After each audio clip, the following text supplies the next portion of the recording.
Now, I assume you've probably seen this. You literally cannot mandate somebody to wear a mask knowing that that mask is killing people. It literally is killing people. Citation needed? And we the people, are waking up. Jesus, if this is them waking up, I hate to see them while they're asleep. I mean, what do they even think they're waking up from? And we know what citizen's arrest is, because citizen's arrests are already happening, okay?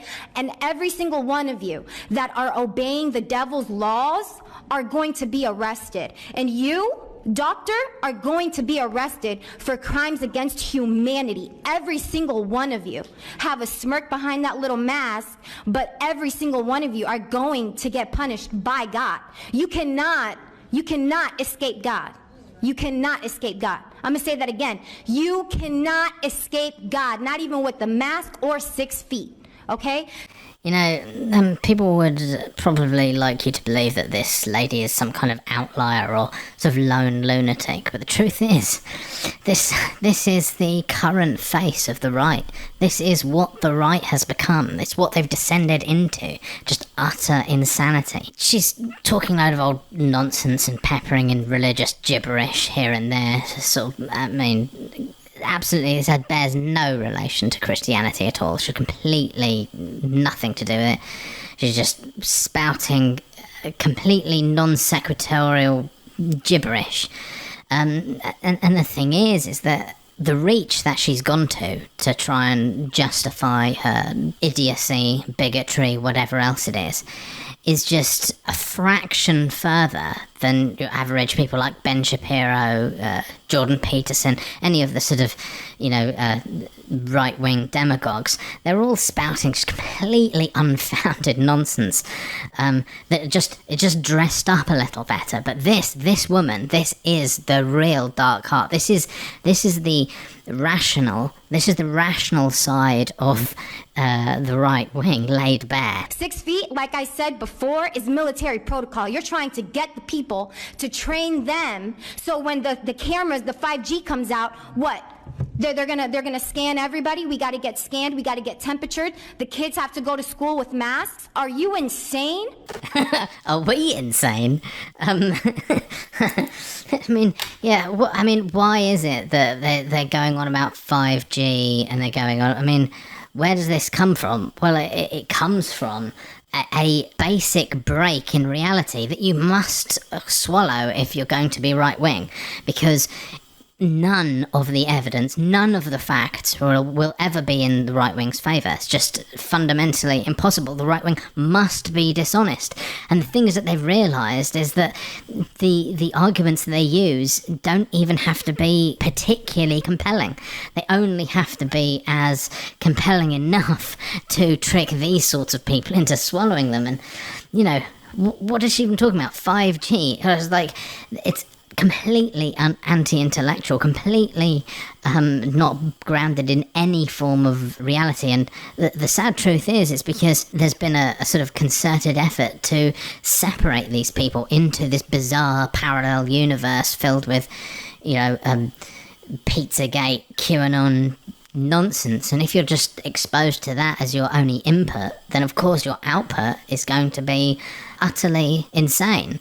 I don't think this woman, suffers from a genuine mental illness. It's just that she's been so bombarded and force-fed with fake news and nonsense that any form of reasoning she does after that point is going to be complete guff. Are you crazy?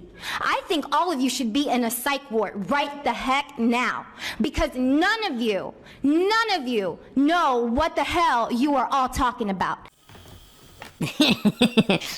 None of them know what they're talking about, but she does. Apparently. I mean, the confidence of it is just astounding. The absolute sort of barefaced confidence. I kind of feel like that, it's a sort of Dunning-Kruger effect, perhaps.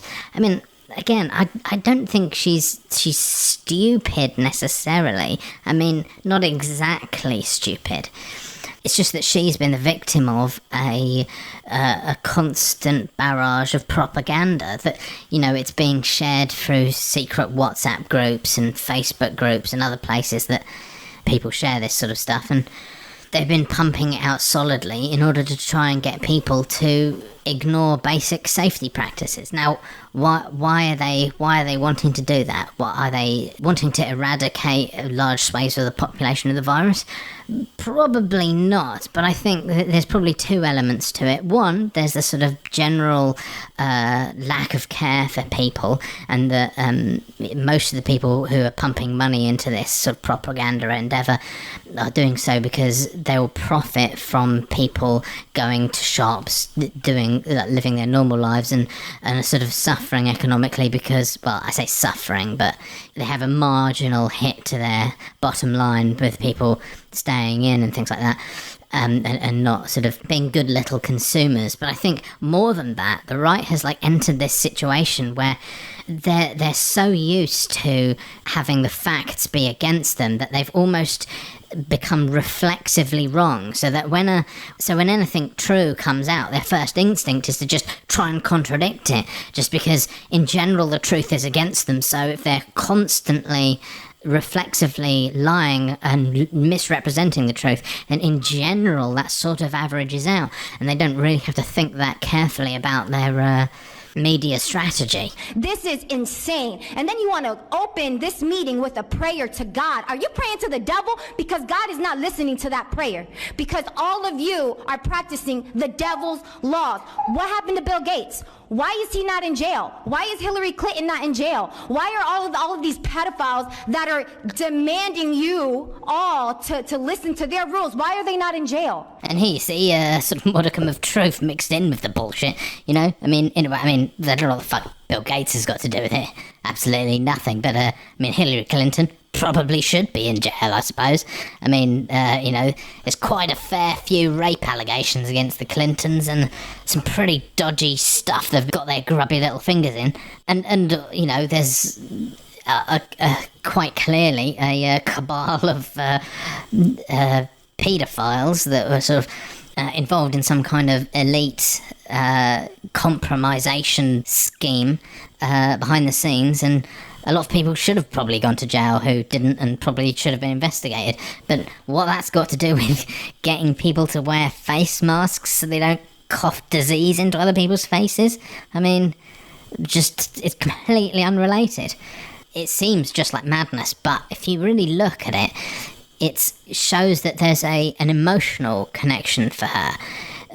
That all they have to do is rile her up with a mixture of genuine problems like paedophilia amongst the elites, and some made-up nonsense about 5G and stuff, scramble them together until she's worked up into a frenzy, and then slam her with some kind of action that she can take, and there doesn't really need to be a link between the emotion she's feeling and the actions that she can take, and you've just cranked her up like a clockwork doll and set her off.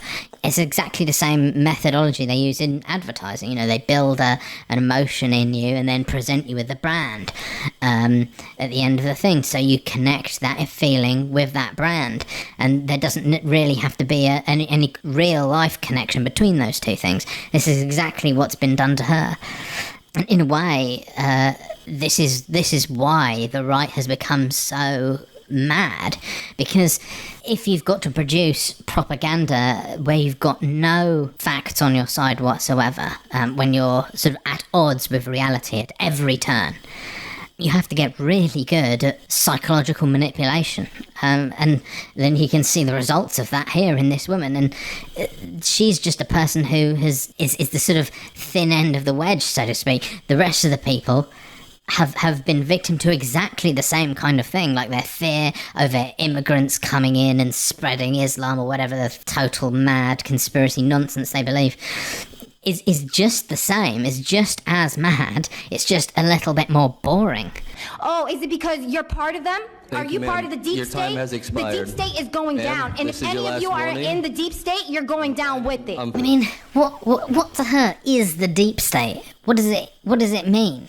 It's a sort of one of those incredibly nebulous, sort of general, vague things. If I felt like she was a reactionary, I might think that the deep state was possibly a euphemism for the Jews. It could, I mean, she might think that, I don't know. I'd be interested to see how she'd respond if she was asked if what connection the deep state has to Jews. I mean, that is the sort of the be-all and end-all of right-wing conspiracies, isn't it? The sort of anti-Semitic scapegoating of a minority. I mean, it's been that way for the last 30, 40 years.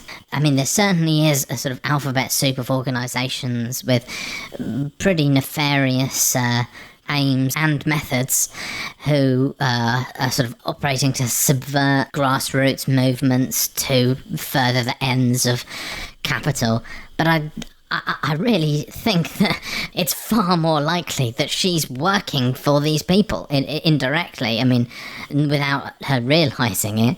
Who benefits from having these people, you know, arguing against quarantine? Well, it's big business, it's capital, it's the sort of people who, at least traditionally, groups like the CIA have, and other sort of domestic spy networks, or whoever you might consider the deep state, have been working for the benefit of against the people. So, I mean, it's really baffling the way that a group of people can twist reality so far on its head that they can be working for the very people that they think they're fighting against and just obviously furthering their ends.